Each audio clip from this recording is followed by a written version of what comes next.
me get y'all a closer look. That's me right there. We got some things to talk about before I bounce. This was me back in February. I was in a coma for 3 weeks. This was 8 years building right here. I can't put into words, how sick I was and the fact that I was hiding how sick I was. This right here is a form of life support. It's called ECMO, ECMO. Look it up. It's not. It's somewhat new, experimental and rare, I guess. But nonetheless, no bullshit. I was literally like dead. They was like, my mom wouldn't really tell me. But like my friends, were telling me like, yeah, bro, we was planning for your funeral. Like they was like saying like you was fucked up, like you was done.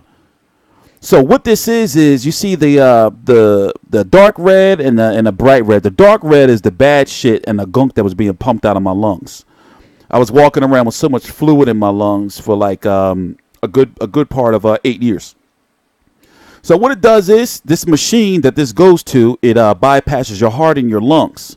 So they had to put me in a coma for 3 weeks because there's no way this possibly could have, So the blood's pumping out and then getting cleaned and then pumped back in. And a lot of people don't survive this. In fact, majority of the people who get this procedure don't survive this.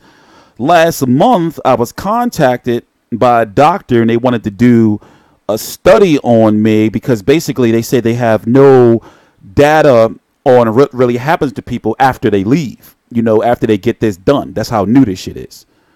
So I guess what I'm saying is I got to a point like where I'm tired of YouTube.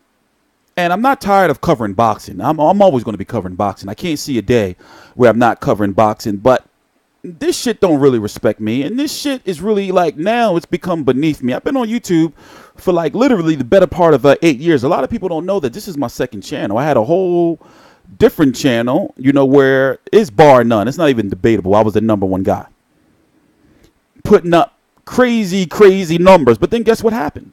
I went and started my own channel. Had a falling out with the last channel. We squashed it, recently. But started my own channel and joined the website, realcombatmedia.com. And basically, I had to tone down my content and tone down, the way I covered boxing in order to start getting into events. I didn't really like the idea, but also I didn't like the fact that I was being constantly harassed. I'm the type of person, you can't tell me that I can't do nothing, then I'm not going to go try to do it or do it. For example, it was a time when people said, you'll never get one interview. You'll never be able to do this, be able to do that, yada, yada, yada. Between me, myself, and my colleagues, we've got everybody from Floyd Mayweather, Manny Pacquiao, Conor McGregor, Eddie Hearn, fucking Billy Joe Saunders, Tyson Fury, we got everybody on the channel. Like, we got everybody. I got a lot of fucking classic-ass content on my channel. I even met Al Heyman at, what was that? Garcia versus Malignaggi? No, it was Khan versus Algieri. It was Khan versus Algieri, I think it was. I mean, like right now, like I wake up happy every day outside of the fact that I'm still going through this, this ugly custody battle with my baby mom. And, she's just literally like not letting me see my child despite the fact that I pay child support, whatever. She even had me arrested. She said I kicked her in the stomach while she was pregnant with my child, banged her head against the wall, and told I was going to kill her if she showed up to court for a restraining order that I had against her. So me and my chick, she was stalking me. Me and my chick, we had a restraining order. And in order to get the restraining order finalized, you got to go to court. So what she did was she made up false charges and had me arrested so the restraining order wouldn't go through, because then that would have affected, the custody when my child was born. So long story short, I was a recluse at the time. And what happened was I was doing a YouTube live stream at the time that she said I beat her up. And also I wasn't driving at the time either, and very, very sick. So all that stuff, along with credit card statements, because we had went and I got pizza that night and everything. All that stuff was used to clear my name. But during that time, during that 2 years while I was dealing with that shit, I had motherfucking weirdos fucking put my record out there on YouTube. So what did I do? Me being the person I am, I don't like to leave anything for people to threaten me with.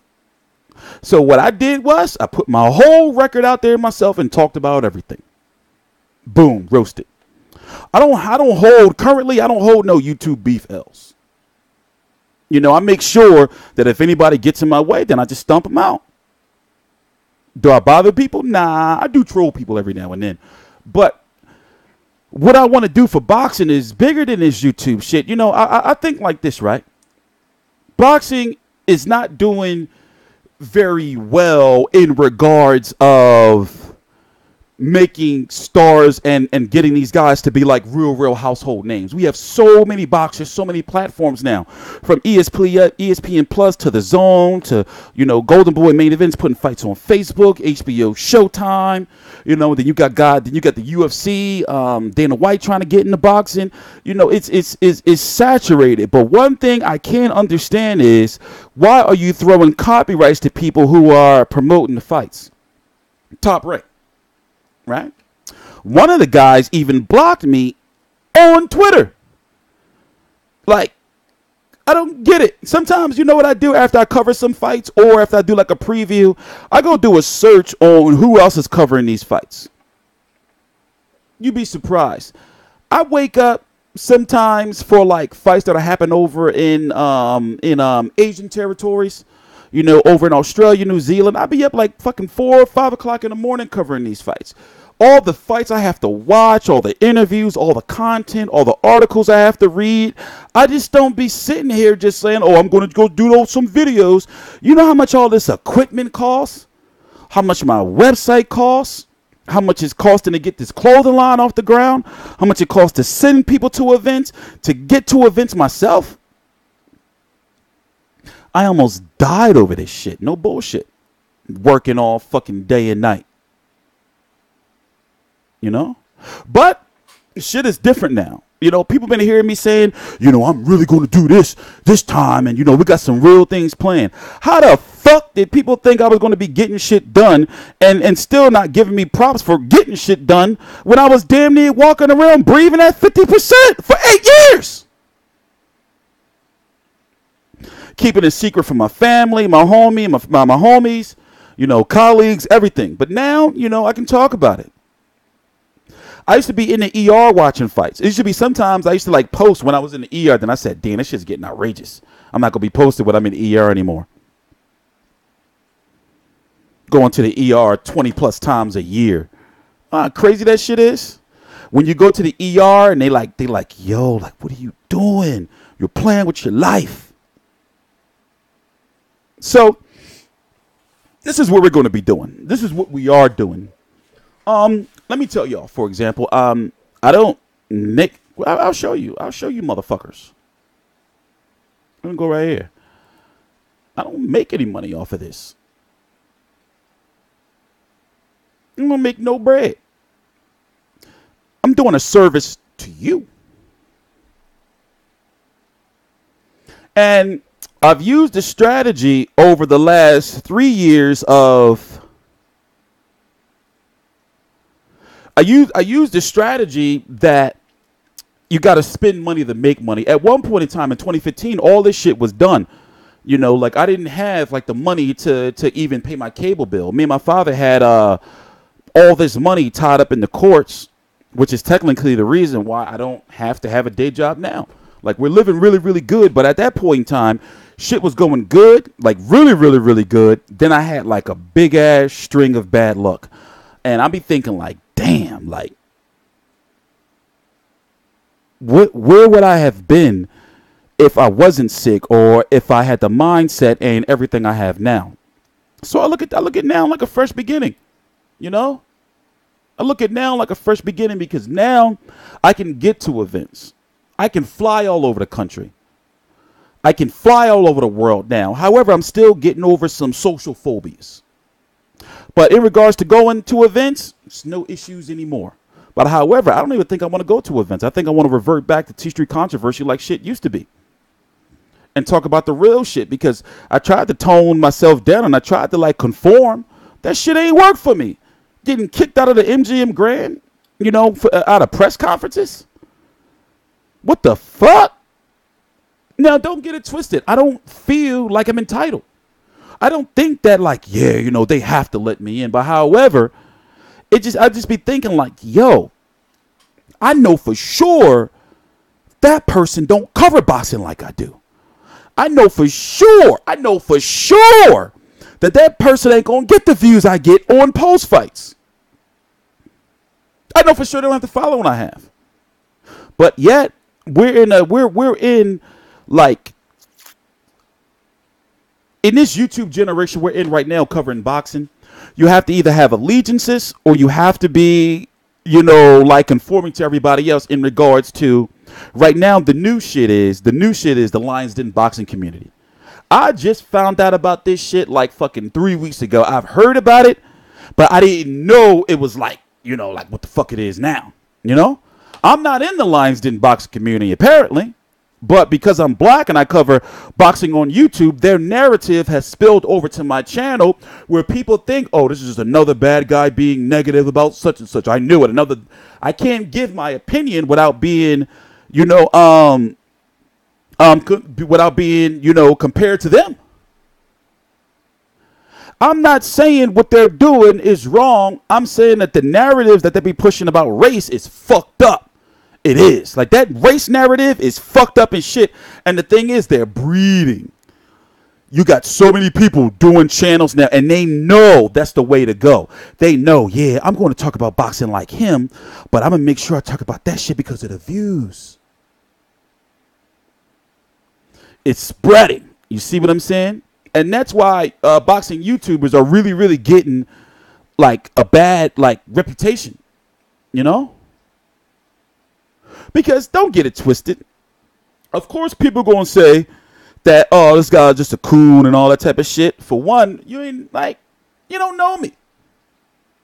You know?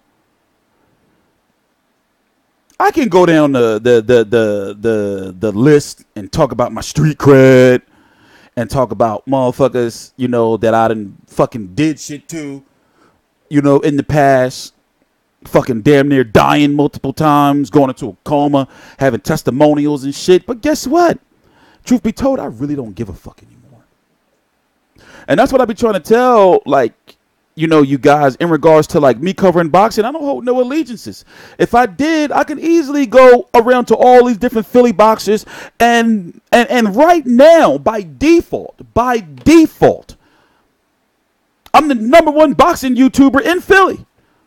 I'm the #1 boxing journalist in Philly, whether it's video journalist or whatever you want to call it. And Philly just so happens is the 5th biggest city in the country. And we have a lot of fighters. I'm about to be out there very soon. I'm going to the Brian Jennings fight. I got to get some videos out on the event.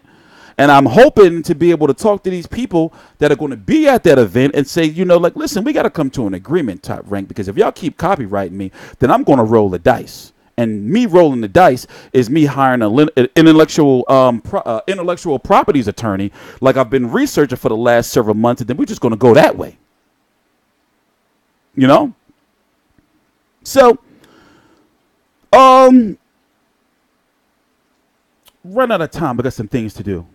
But we'll talk a little bit more. I'm thinking about also, you know, like putting other content like I used to do on the channel as well. We're still mulling over some ideas, like in regards to like covering other shit. Because honestly, I gotta be honest with you. I can't see a day that I'm going to stop covering boxing, but I'm getting fed up with it. The amount of miseducation that just be going on is crazy. And also, like I said, I know fucking Lions Den box committee motherfuckers gonna come in here and say, you know, you this and that, then deal with it. Just deal with it. You know, you do your shit, I'ma do my shit. I have no issues with y'all, you know, outside of the narratives. But outside of that, do what you want, man, live, you know. Make sure you drink plenty of H2O, get some fucking Get some of these too. These have been really helping me out. Get some of these. Get some. Can't see it. Damn it. Get some one-a-day men's vitamins. You can go to Rite Aid and they have like you got a Rite Aid card. You can get them like buy one get one free or some shit. I'll see you guys later. I got some shit to do.